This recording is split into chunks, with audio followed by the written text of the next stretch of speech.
आवाज जनसामान्यांचा। मंडळी नमस्कार, मी वसंत खडसे दैनिक लोकतंत्र यूट्यूब चॅनलवर आपल्या सर्वांचे स्वागत करून सर्वांना नवरात्र उत्सवाच्या हार्दिक शुभेच्छा देतो। मंडळी, होऊ घातलेल्या विधानसभा निवडणूक काही दिवसावर येऊन ठेपली आहे। लवकरच निवडणूक आयोगाकडून तारीख निश्चित होण्याची संभावना आहे। त्या अनुषंगाने आदर्श आचारसंहिता देखील लागू होण्याची शक्यता आहे। परिणामी निवडणूक हालचालींना वेग आला असून संभाव्य इच्छुक उमेदवारांनी जनसंपर्क वाढविण्यावर भर दिला असल्याचे चित्र समोर येत आहे।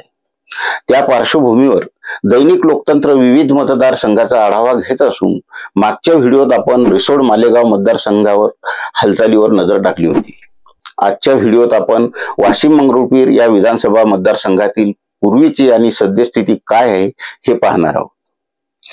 मंडळी, पूर्वीच्या खुल्या प्रवर्गासाठी असलेला वाशिम मतदारसंघ सन 1967 पासून अनुसूचित जातीसाठी राखीव करण्यात आला आहे।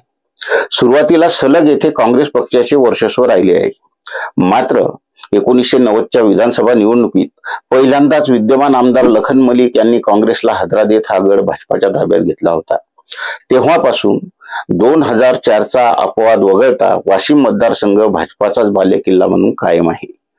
एकेकाळी काँग्रेसचा बोलबाला असलेल्या वाशिममध्ये आज मितीस मात्र काँग्रेस पक्षाला अस्तित्व सिद्ध करण्यासाठी झगडावे लागत असल्याचे दिसून येत आहे। कारण 2009च्या निवडणुकीत काँग्रेसच्या डॉक्टर अलकाताई मगासरे यांनी दुसऱ्या क्रमांकावर तब्बल 40,000च्या पुढे मताधिक्य घेत काँग्रेसचे अस्तित्व टिकून ठेवले होते। मात्र त्यानंतर 2014च्या निवडणुकीत शिवसेनेचे उमेदवार निलेश पेंढारकर यांनी 42,000च्या पुढे मताधिक्य घेतल्यामुळे काँग्रेस तिसऱ्या क्रमांकावर फेकल्या गेली, तर 2019च्या विधानसभा निवडणुकीत काँग्रेसची खूपच दयनीय अवस्था पाहावयास मिळत आहे। कारण या निवडणुकीत वंचित बहुजन आघाडीचे तगडे उमेदवार डॉक्टर सिद्धार्थ देवळे यांनी दुसऱ्या क्रमांकाचे 53,000च्या आसपास मताधिक्य घेत भाजपाला तगडे आव्हान दिले होते, तर अपक्ष उमेदवार शशिकांत पेंढारकर हे 46,000च्या आसपास मते घेऊन तिसऱ्या क्रमांकावर होते।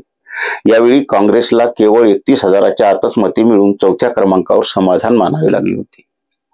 वाशिम विधानसभा मतदारसंघातील काँग्रेसची ही अवस्था बघितल्यास केवळ जिल्ह्यातीलच नव्हे तर काँग्रेसच्या वरिष्ठ स्तरावरील नेत्यांनी सुद्धा याबाबत आत्मचिंतन करावे असे काँग्रेसचे निष्ठावंत कार्यकर्ते बोलत आहेत। मंडळी, या मतदारसंघाची दुसरी बाजू पाहिली तर 2004च्या निवडणुकीत विद्यमान आमदार लखन मलिक यांनी बंडखोरी केल्यामुळे मतांची विभागणी होऊन येथे काँग्रेसचे सुरेश इंगळे विजयी झाले होते असे सर्वसामान्य जनता बोलत आहे। त्या अनुषंगाने विचार केला तर भाजपाचे विद्यमान आमदार लखन मलिक हे आगामी विधानसभेसाठी सुद्धा इच्छुक असून त्या दृष्टीने त्यांची हालचाल देखील सुरू आहे। पण राज्यात आणि केंद्रात भाजपाचे सरकार असून सुद्धा आमदार मलिक मतदारसंघात विकास करू शकले नाहीत अशी सर्वत्र ओरड होत आहे आणि युवा पिढीकडून अशी ओरड होणे स्वाभाविक आहे।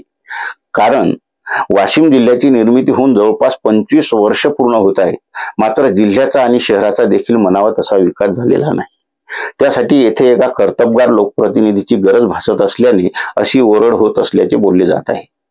सोबतच विद्यमान आमदार अशिक्षित असल्याचा ठपका सुद्धा ठेवण्यात येत आहे। त्यामुळे आपसुकच येथे भाजपकडून उमेदवारी मिळविण्यासाठी अनेक जण इच्छुक आहेत।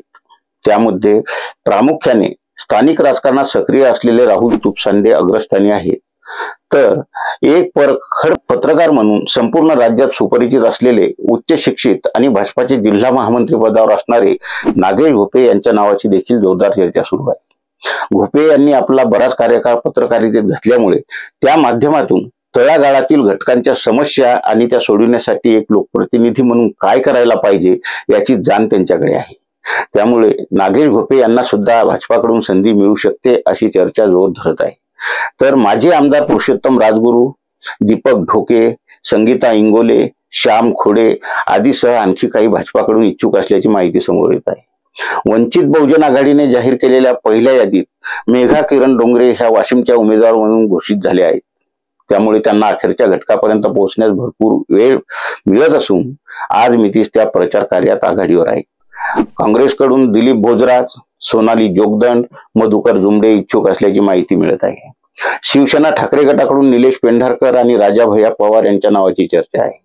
महायुतीमध्ये वाशिम मतदारसंघ भाजपाला सुटणार हे निश्चित मानले जात आहे. मात्र महाविकास आघाडीत कोणाला सुटेल हे अद्याप स्पष्ट झालेले नाही. वाशिमचा गड भाजपाला शाबूत राखायचा असेल तर इथे 2004 ची पुनरावृत्ती होणार नाही याची खबरदारी घ्यावी लागेल आणि महाविकास आघाडीला वाशिम काबीज करायचे असेल तर आघाडीतील घटक पक्षांच्या समन्वयाने तगडा आणि योग्य उमेदवार द्यावा लागेल असे राजकीय जाणकार बोलत आहे. मंडळी, यावर तुम्हाला काय वाटते याविषयी कमेंट बॉक्स मध्ये जरूर व्यक्त व्हा. व्हिडिओ आवडला असेल तर जास्तीत जास्त शेअर करा आणि दैनिक लोकतंत्र चॅनलला सबस्क्राईब करण्यास विसरू नका. पुढच्या व्हिडिओत आपण कारंजा मतदारसंघाचा आढावा घेणार आहोत. तोपर्यंत नमस्कार आणि सर्वांना खूप खूप धन्यवाद.